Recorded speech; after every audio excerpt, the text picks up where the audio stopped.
680's Richard Southern joins us on this Monday. Hello, Richard. Francis, how are you? How was your weekend, sir? Not bad, not bad. How about yours? Pretty good. Not long enough as usual, but quite nice nonetheless. I know.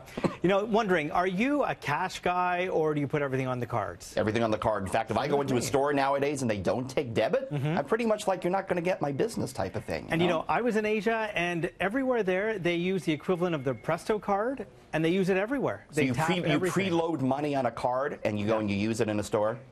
Yeah. You just use it everywhere. Yeah. But cash apparently is not going anywhere. Surprisingly enough, the use of actual old school paper money, Francis, is on the rise, even in this economy where, as you say, we're using cards and even our phone to pay for all sorts of services.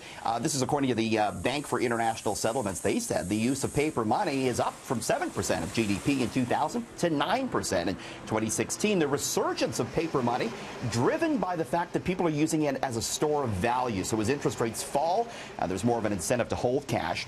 The report also found that demand for large denomination notes is outpacing demand for smaller denomination notes after the financial crisis, suggesting that people are using it as a store of value rather than actually using the cash to buy things on a daily basis. One of the few countries, Francis, where this is not true is Sweden. They've really moved towards a cashless society with a lot of stores just plain out not accepting cash. But everywhere else, we still have that paper money in our wallets. Should we be looking under mattresses? Well, I mean, they say stashed under there. Probably that's true to some extent, right? So there's some new analysis on the decline of Canadian shopping malls, and it finds that it's not just online shopping that is to blame. It's not. I mean, you want to blame online shopping right away, but France's online shopping accounts for still only 3.4% of total retail sales in Canada. Only 3.4%. Wow. But we know the malls are in trouble, and, the demise of Target here in this country and Sears playing a big role. But some of the other factors, according to the NPD Group, are the rise of standalone stores for brands like Canada Goose and Hunter Boots and Dollarama, which is typically not in malls, so this is a factor. Technological advances also playing a role in the demise of malls. So, for example, we all have great cameras on our smartphone now, so we don't need to hit stores like Black's Photography. Of course, that chain went belly up a few years ago. There's the popularity of the sharing economy, and finally, millennials really leading to the demise of shopping malls. Those born in the 80s and 90s, Francis, they don't own cars like their parents do, and therefore, the report says they don't drive to the mall so much anymore. So all those factors have malls in trouble. Yeah, and then they have to get an allowance from their parents, of course, to go shopping, right? Well, another thing, too, I pointed out is they prefer to spend money on experiences rather than goods. So that's where the cash is going. Restaurants. Yes. Life, travel. And that's why malls now, they're bringing in food experiences. The Cheesecake Factory to Yorkdale Mall. Bring people in with food. Interesting. Another discount airline is getting set to fly to Europe from Toronto. Francis, it's going to be cheap for us to take a European vacation this summer, I think. This is Norwegian Airline going to fly from Toronto Pearson to a as yet unnamed European destination. This is going to start July 23rd. We don't have the pricing yet, but Norwegian, they're one of these ultra low-cost airlines. You pay for just about everything, but the base price of the fares typically quite cheap.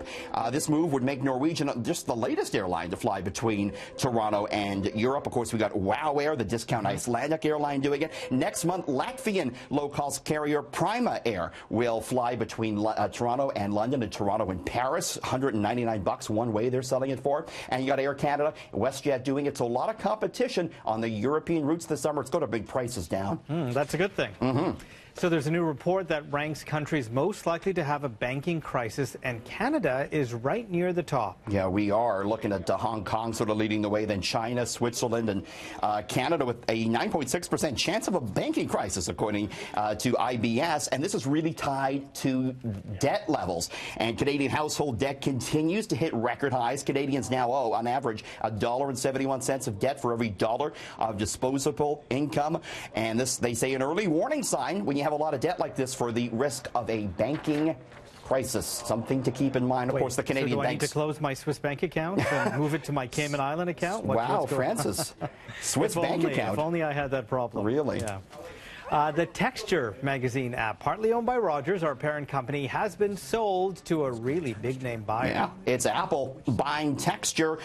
We don't know how much Apple paid. They released a statement saying they're excited for Texture to join their catalog of apps. And according to TechCrunch, Apple will acquire the full company, including employees. There'll be no usage changes. So that means if you have an Android phone, you're not going to be locked out because of this Apple purchase. Texture, of course, provides digital access to hundreds of magazines for a monthly fee. Rogers says it doesn't expect any change to the app.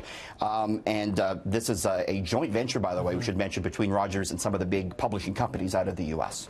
Pizza Hut is out with its second edition of its shoes. Oh, yes, Pizza Hut shoes. Are they stuffed with, like, cheese in there, or what?